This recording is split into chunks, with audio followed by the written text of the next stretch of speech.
There are many challenges for developing Islamic financial products in the UK.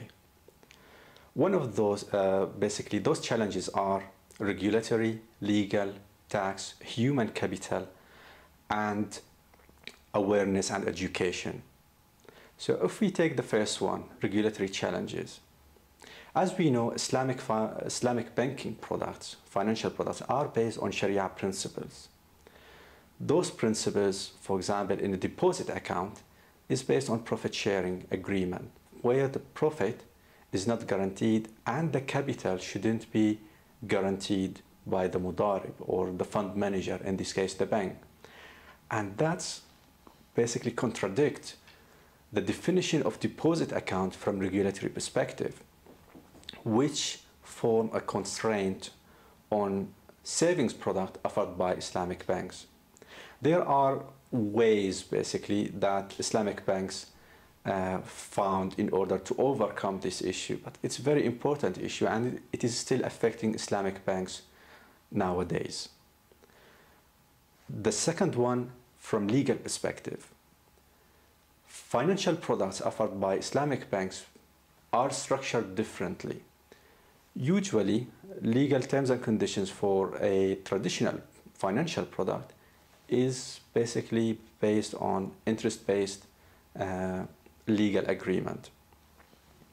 Islamic financial products offered by Islamic banks uses sometimes one Islamic financial principle or a combination of two or more Islamic finance principles to offer that financial product. And that will affect the structure of the legal agreements that underpin this product or this financial transaction. And if there isn't legal firms that understand Islamic finance, they will be basically drafting the legal agreements in the traditional way. We know that the Sharia Compliance Department in an Islamic bank and the Sharia Supervisory Committee will be reviewing that. But if there isn't a basic understanding of how Islamic financial products work or the structure of this principle, the legal terms will not correspond to the underlying Islamic finance principle for that product. And that's also a challenging issue regarding any financial products offered by Islamic banks. The third challenge is the tax issue. Islamic financial products basically are asset-backed, so there must be an underlying asset purchased, and that means the legal ownership of the asset should be transferred to the bank before the bank transfers this asset to the customer, and that will incur tax implications to the bank, because the bank, as a legal owner of this asset, there's a tax liability for the bank before the asset is transferred to the customer. With time, this issue has been addressed with the regulator, and many identified financial transactions by the UK regulator has been exempted from the double taxation or the tax issue because they looked into the economic substance of that transaction.